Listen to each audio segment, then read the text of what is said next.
Hello my friends, welcome to my YouTube channel where I make Photoshop fun and easy to learn.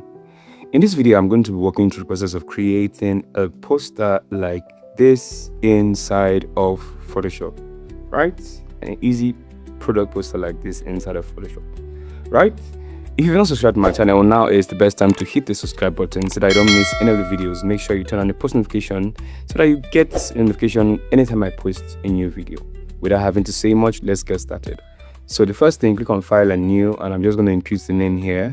It's going to be social media poster 4x5. I'm using inches, please. So I'm going to be posting this on Facebook and Instagram. So 300 resolution, click on Create, and you're greeted with this.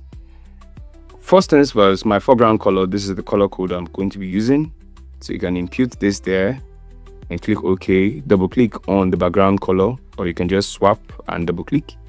And this is the other color I'll be using. So you can change by using this arrow key here or clicking the letter X on your keyboard like this to toggle between the two of them. Right, so the first thing we need to do, right, to fill up this our empty canvas is, you can see, Ctrl minus to zoom in and Ctrl plus to zoom out, or use your scroll wheel.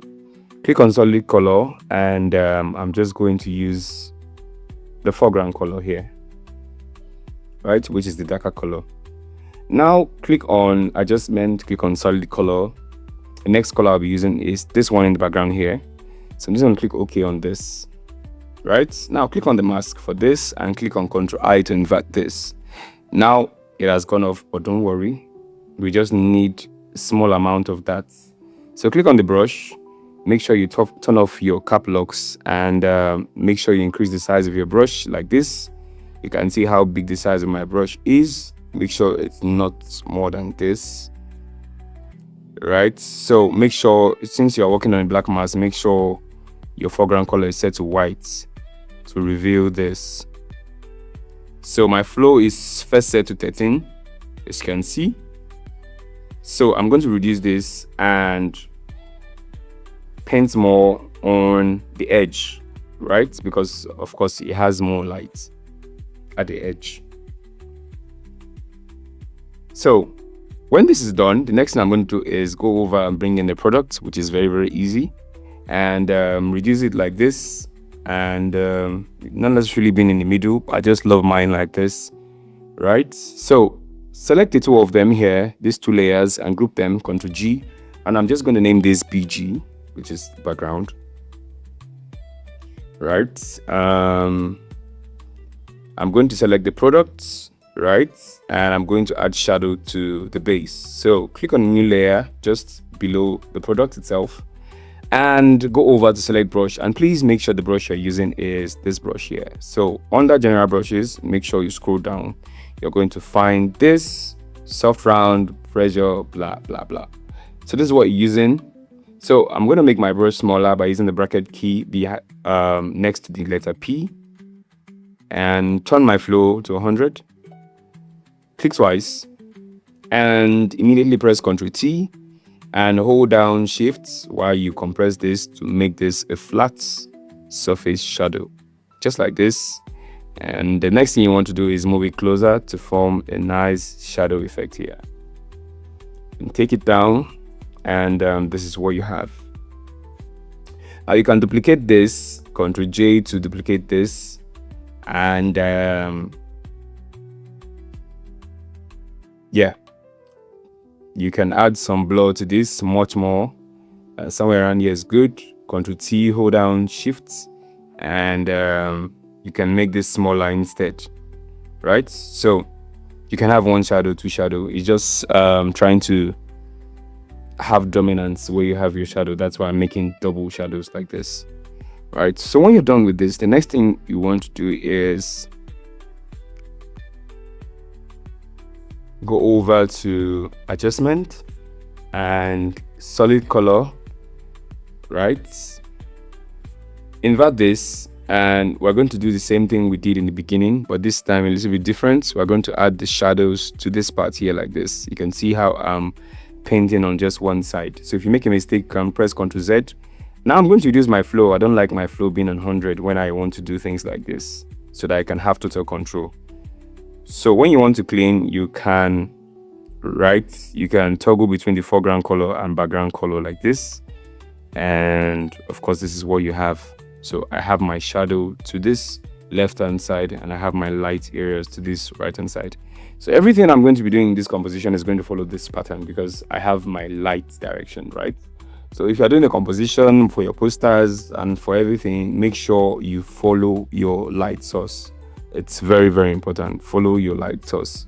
I have videos on this which I've explained several times where you can get insight to how you can map up your light sources. Now I'm just going to increase the texture on this product to make it pop. Of course, you know I would always like to make my products pop, right? You should do that also. So with this, I'm going to go over to my source file, bring in this nice flower, right? I'm going to make it smaller like this.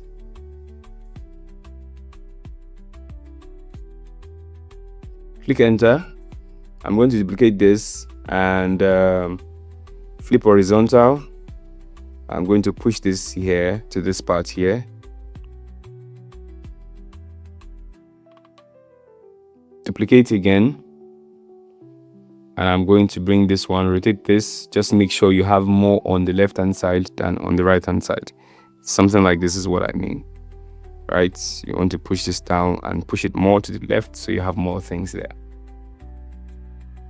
And when you're done with that, select all of them, Ctrl G to group them, and you can name this flower as you please, right?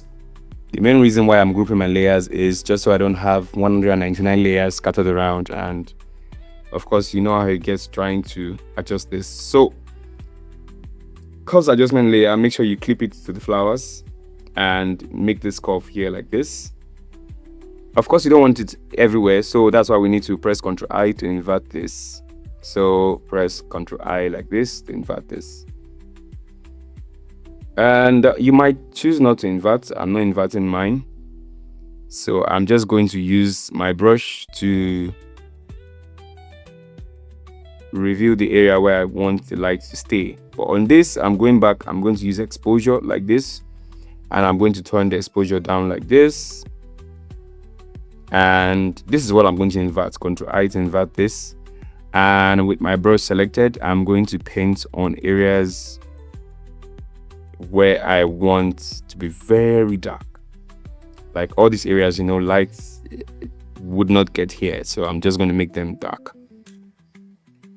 Right. So with this done, I think I'm good to go on this.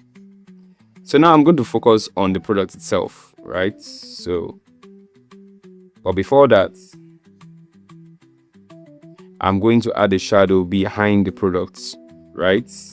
Hold down Shift and paint on this. You can see my flow is set to 40 so that I have a strong shadow, right? So I can change the blend mode to linear bond while I reduce it like this to have a realistic shadow, just like this. Okay, so having done this, the next thing I need to do is focus on the product itself, because you can see it just lightened up. It's not following the pattern of light in this composition and inside of this poster. So what we need to do is create that same effect. So select the product itself, and what you should do at this point is very simple. Go over to adjustment layer and select exposure. Right click and clip onto the product itself. Yeah, like this. And I'm just going to tone down the exposure like this. You can see it's affecting everything, a little bit of the gamma. And I'm just going to stay on the layer, take my brush, invert the foreground color since I'm on white, and I'm just going to reveal the areas that light should naturally hit. It's very, very, very, very simple. Right?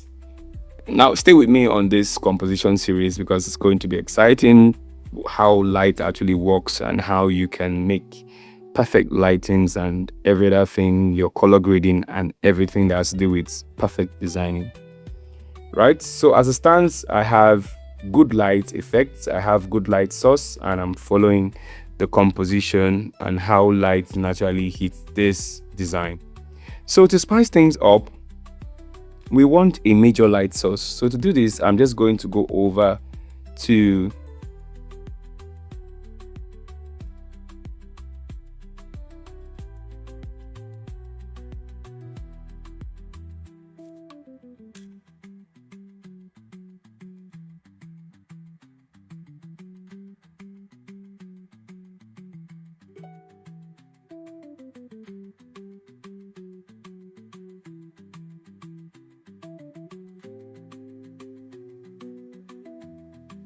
So before I do that, I would like to reduce the dark value of this. I'm just going to push it to the darkest part like this, so I have enough contrast here.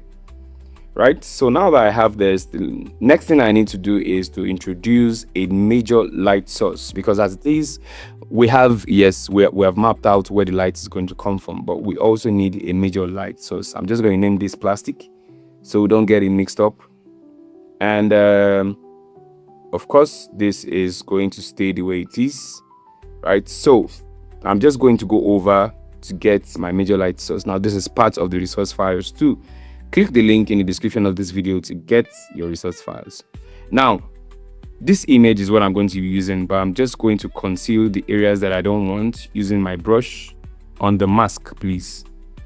Right, so I'm going to make it bigger, push it down, make it bigger. This is going to serve. Now, you might be asking me, it's right, what do we do? Very, very easy. Let's take out the parts we don't want first and leave that area of lights.